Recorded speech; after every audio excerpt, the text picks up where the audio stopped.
Bienvenue dans 10 minutes, le podcast des Français dans le monde, pour aider tous ceux qui se préparent ou qui vivent de près ou de loin la mobilité internationale. Je suis Gauthier Seyss et j'ai le plaisir de passer 10 minutes avec Hélène Confureau. On parle de la grossesse en expatriation. 10 minutes. 10 minutes. Le podcast des Français dans le monde. Évidemment, quand on apprend qu'on va être enceinte et qu'on est en expatriation, la donne est un peu différente puisqu'on est loin de chez soi. Mais Hélène a trouvé une solution. Elle s'est rapprochée. Bonjour et bienvenue Hélène. Bonjour Gauthier. Alors ça dit que tu pouvais pas faire autre chose que t'approcher puisque tu étais à 19 000 kilomètres de tes proches, à 24 heures de vol. Tu vivais depuis 6 ans en Nouvelle-Zélande. En mai dernier, on a eu l'occasion de t'interviewer sur l'antenne de la radio des Français dans le monde. Tu travaillais alors pour Le Petit Journal. Ta vie se déroulait là-bas, très très loin de chez toi, mais tout allait bien. T'étais bien là-bas. Bah oui, tout était parfait. Enfin, tout l'a toujours été. Cela dit, il y avait quand même un petit souci de santé. On t'avait découvert de l'endométriose. On peut rappeler aux auditeurs ce qu'est l'endométriose ? Oui, bien sûr. C'est en fait une maladie chronique et qui est aussi inflammatoire assez fréquente chez les femmes, qui se caractérise par la présence de tissus qui en fait semblable à une sorte de muqueuse qui va être en dehors de l'utérus, qui peut notamment provoquer des problèmes d'infertilité. Le docteur, du coup, te conseille, si tu as envie d'être enceinte, de le faire avant la trentaine. Vous allez donc décider avec ton conjoint, qui est chilien, qui vit depuis 12 ans en Nouvelle-Zélande. Vous allez décider de vous lancer dans la grande aventure et ça va bien se passer. En août 2024, tu découvres avec un autotest que tu es enceinte. Exactement. C'est vrai qu'on a eu beaucoup de chance. Je pensais que le process serait un petit peu plus long, mais ça n'a pas été le cas. Donc, effectivement, très belle surprise. Alors là, premier rendez-vous, tu découvres le système néo-zélandais. Évidemment, chaque système de santé est différent.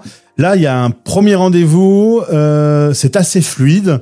Tu dois, par contre, ça c'est une différence avec nous en Europe, tu dois aller sur un site internet, te choisir ta sage-femme.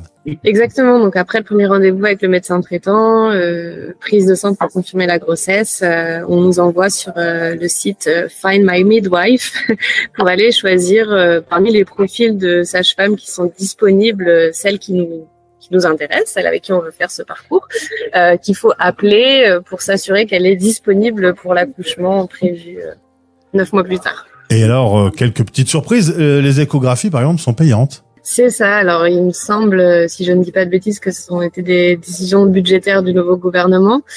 Faut compter minimum $200 pour une échographie, ce qui est quand même pas rien. Donc on va faire ces échographies, tout se passe bien. Et puis, on apprend même à 3 mois, il me semble, le sexe du bébé. Alors, vous êtes tous les deux, ton mari et toi, en train de vous dire que c'est quand même loin de ta France natale, la famille est loin. Vous avez donc du coup décidé de vous rapprocher pendant cette période de grossesse et vous allez venir vous établir en Espagne en décembre 2024. Vous êtes à Barcelone. C'est quand même rassurant d'être plus proche de ses proches. Deux c'est vrai que à partir du moment de l'annonce, on savait et on sentait qu'on avait besoin d'être plus proche au moins d'une de nos deux familles. Et la Nouvelle-Zélande offrant quand même un congé maternité confortable d'1 an, on s'est dit que c'était l'occasion de pouvoir être un petit peu plus proche de ma famille pour cette période et que Barcelone serait un bon choix étant donné que mon conjoint devrait quand même travailler sur ces 1 an. Pour éviter la barrière de la langue avec la France, Barcelone était la solution idéale. Quand on tombe enceinte, qu'on est aussi loin de chez soi, on est inquiet. Il y a des questions particulières qui naissent. Comment ça se passe à ce moment-là ? Oui, c'est vrai que je me suis trouvée quand même très anxieuse. Moi qui suis plutôt de tempérament assez calme et peu stressée, justement, plein de questions. Qu'est-ce qui se passe si ça se passe pas bien, notamment avec l'endométriose. Il y a aussi un petit peu cette injonction on évite d'en parler avant les 3 mois. Donc, c'est vraiment le premier trimestre qu'on vit vraiment que je vivais en double isolement dans ma tête parce que j'en parlais à personne, et isolement parce que j'étais à l'autre bout du monde et que c'était aussi une nouvelle que j'avais envie de partager de vive voix avec mes proches. Ça faisait 6 ans que toutes les nouvelles que j'annonçais c'était toujours via WhatsApp ou par téléphone. Donc voilà, beaucoup de questionnements, et le fait de prendre cette décision de se rapprocher dans cette période-là, ça m'a vraiment soulagée. Je me suis dit que ça serait vraiment comme ça que je le vivrais, avec une meilleure sérénité. Et pareil dans l'autre sens, je suppose que ta famille, sachant que tu vas te rapprocher, un petit peu le fait de se détendre un peu en se disant s'il faut qu'on se rapproche, s'il faut qu'on vienne, ça va être beaucoup plus facile. Forcément, ça peut pas être plus difficile que la Nouvelle-Zélande. Exactement, et puis c'était le premier bébé du côté de ma famille, donc vraiment c'était une bonne nouvelle pour tout le monde. Résultat, en décembre, tu découvres un autre système de santé encore, bien que on se rapproche beaucoup plus du système européen. D'ailleurs, d'avoir ta carte sanitaire, ça va t'aider beaucoup dans l'organisation. Tu m'as dit que c'était assez fluide en Espagne. Oui, c'est très fluide, tout se passe très très bien. Après l'obtention de ma carte de santé, j'intègre le centre de santé qui correspond à mon quartier où on est basé, où il y a tous les docteurs et les spécialistes à disposition, notamment les sages-femmes. Donc les rendez-vous sont très fréquents, le suivi est super. On est envoyé à l'hôpital qui est juste à côté pour faire les échographies de suivi également. Donc tout se passe très bien.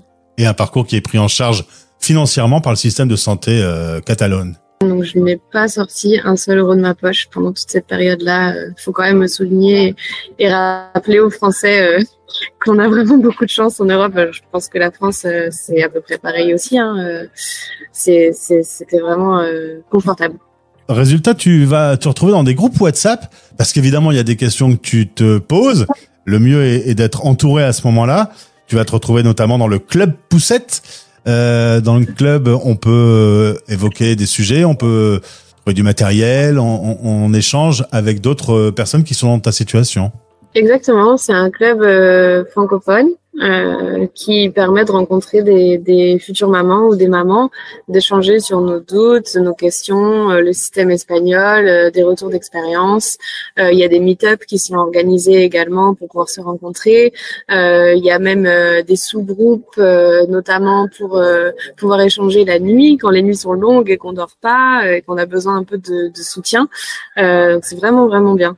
Alors, tu te voyais bien coucher à la maison, le plus naturellement possible.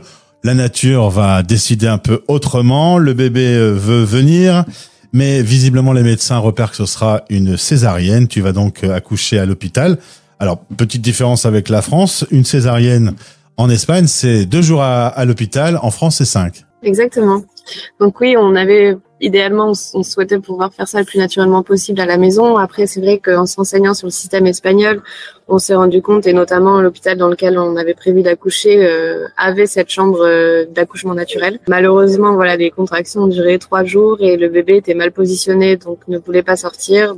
Donc voilà, comme tu l'as dit, ça a terminé en césarienne. Et puis suite à cette opération, on reste seulement 2 jours effectivement à l'hôpital. Aujourd'hui, le bébé a 5 mois, tout va bien. Cela dit, petite question, Hélène, vivre cette aventure en expatriation, est-ce que ça génère des inquiétudes ou en tout cas des questionnements différents, tu crois, par rapport au fait de le faire dans son propre pays, avec un système que tout le monde connaît du coup? Je pense que toutes les personnes qui sont expatriées, c'est des personnes qui sont quand même un peu aventurières, qui connaissent... qui sont habitués au changement et au challenge aussi d'adaptation. Donc effectivement, c'est une ligne de plus dans cette épopée de l'adaptation à l'étranger. Mais je pense que ça dépend encore bien sûr de chaque personne. Mais le vivre sereinement, c'est aussi bien s'entourer et bien se renseigner. Et voilà, dans tous les cas, la première grossesse, c'est une première expérience. Donc que ce soit en France, je pense, ou dans son pays d'expatriation, ça sera que de la surprise en fait. Et je suppose que, eu égard à l'annonce qu'on t'avait faite sur l'endométriose, ça fait partie des bonnes choses de ta vie, l'arrivée de ce petit garçon. Exactement. On est aux anges. Du coup, vous allez enchaîner sur un second. On verra. Déjà, on va essayer de dormir un peu mieux. Oui, parce qu'on s'est parlé en antenne du premier mois. on va pas se cacher, les premières semaines, on dort pas beaucoup, hein. Non. Je sais même pas si on arrive vraiment à trouver le sommeil, mais ça va quand s'améliorant. Là, il a 5 mois et ça se passe beaucoup mieux déjà. On est beaucoup plus reposé. Voilà, l'expérience d'un papa comme moi, qui a des grands enfants aujourd'hui, c'est que dans 18 ans, ça ira beaucoup mieux, tu verras. Hélène, merci pour ce témoignage. La grossesse à l'étranger, on est bien d'accord, c'est quand même une aventure. C'est une vraie aventure, mais ça vaut le coup. Merci d'avoir témoigné en réaction à l'annonce de ce dossier spécial. Tu as tenu à prendre l'antenne. Merci, au plaisir de te retrouver et embrasse le papa et le petit de notre part. Merci Gauthier, au revoir. Retrouvez notre dossier spécial « Réussir sa grossesse en expatriation » sur fdlm.fr. Dossier parrainé par Jardin de Naissance. Bouger, respirer, se reconnecter.